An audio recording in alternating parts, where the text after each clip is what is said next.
I was 28 at the time, a first-year English teacher at a public middle school in a quiet suburban district. I wasn't the type who dreamed of teaching my whole life, but I liked structure, routine, and helping kids who reminded me of myself. Quiet, observant, easy to overlook.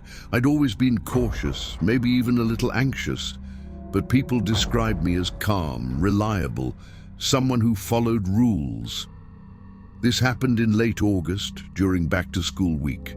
The building still smelled like industrial cleaner and old books, the kind of sharp, dusty scent that sticks to your clothes. Teachers were trickling back in, decorating classrooms, sitting through mandatory trainings, pretending summer hadn't just ended. I'd been assigned room 214, second floor, end of the hall. It was an older wing of the building, long fluorescent-lit corridors, lockers dented from decades of use, and classrooms with heavy doors that closed too softly for comfort. Most afternoons, the halls echoed with distant footsteps or muffled laughter from the gym. Nothing about the place felt threatening, just tired. That Monday started normally. I arrived early, coffee in hand, lesson plans tucked under my arm. I unlocked my classroom, turned on the lights, and began taping motivational posters crookedly to the walls. It felt like the beginning of something good. New year, clean slate. Looking back now, that calmness feels artificial, like the quiet before something shifts, just slightly, out of alignment. The first few days were routine in the most boring way possible. Staff meetings, email overload, printing syllabi that jammed the copier every third page. I ate lunch alone in my classroom most days, scrolling through my phone, enjoying the silence before students arrived the following week. There was a math teacher across the hall named Linda who popped in occasionally to chat. She'd been teaching for 20 years and had that effortless confidence I envied. End-of-hall rooms are the best, she told me once. No traffic, no noise. I agreed. It felt private, almost peaceful. Each afternoon, around 4, the building emptied out. Custodians pushed carts down the halls, radios playing faint classic rock. I'd usually stay late, tweaking lesson plans, rearranging desks, trying to feel prepared. On Wednesday, I noticed one of the lockers across from my classroom was slightly open. I assumed a custodian had forgotten to close it. I shut it without thinking much of it. The next day, it was open again. I shrugged it off. Old building, faulty latch. By Friday, I had settled into a rhythm. I'd leave around 5, walk to my car in the mostly empty parking lot, and drive home replaying the day in my head. Nothing out of the ordinary. No reason for concern. I remember feeling grateful that my first teaching job felt uneventful. That's probably why I ignored the little things when they started adding up. The first real moment of unease came late Friday afternoon. I was alone in my classroom, lights on, door propped open. I was erasing the whiteboard when I heard footsteps slow down outside my door, not passing by, stopping. I looked up, expecting Linda or a custodian. No one was there. I stepped into the hallway. It was empty, stretching out in both directions. The fluorescent lights hummed. Somewhere far away, a door slammed. I told myself I imagined it and went back inside. A few minutes later, it happened again. Footsteps, slower this time, then nothing. This time, when I checked, the locker across from my room was open again, wide open. I closed it harder than necessary and locked my classroom door for the first time all week. That's when I noticed something taped to the inside of the door. A sticky note, pale yellow. It read, "Room looks nice, no name, no smiley face." My stomach tightened, but I rationalized it immediately. Maybe an administrator doing walkthroughs. Maybe Linda messing with me. Still, I peeled it off and shoved it into my bag. When I left that evening, I was more aware of my surroundings. Every sound felt louder.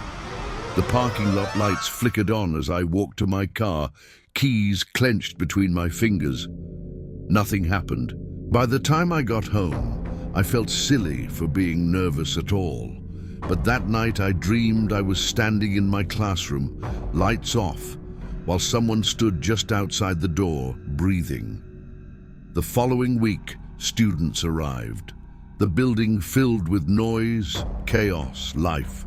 For a while, the unease faded into the background, but the notes continued.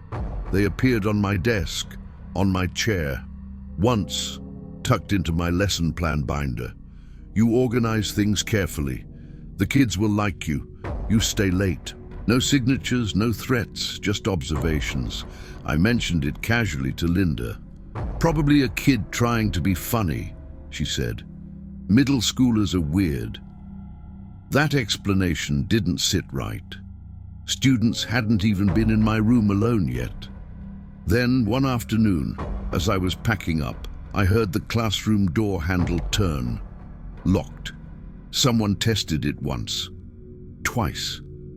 I froze, staring at the door. After a few seconds, the handle stopped moving. Footsteps retreated down the hall. I didn't open the door. I waited until a custodian passed by before leaving. That night, I emailed the vice principal. He replied the next morning, suggesting I remain observant and reminding me the school had cameras in the main halls. Cameras that didn't reach the end of mine. On Thursday, I found a photo in my desk drawer. It was of me sitting at my desk from the hallway, taken through the small window in my classroom door. The timestamp was from the previous evening. I felt something cold settle in my chest. This wasn't a prank. Someone was watching me, learning my routines, and they had access.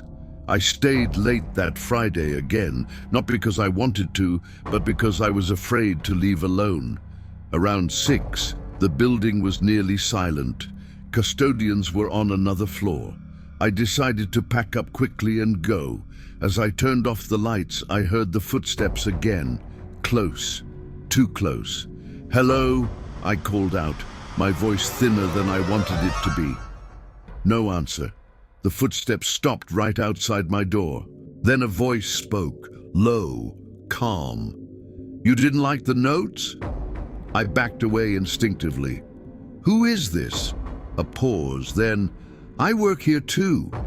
The handle turned slowly. "I just wanted to talk," he said. "You seem nervous lately." My heart pounded so hard I thought I might pass out. "Please leave," I said. "I'm calling security." A soft laugh. "You already did. They didn't do much, did they?" The door rattled as he tried the handle again, harder this time.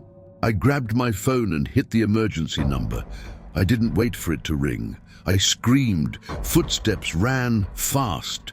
By the time security arrived, the hallway was empty. They found nothing. No one matching my description. No clear camera footage. Just me, shaking, locked in my classroom. I didn't return to room 214. The administration moved me to another wing temporarily while they investigated.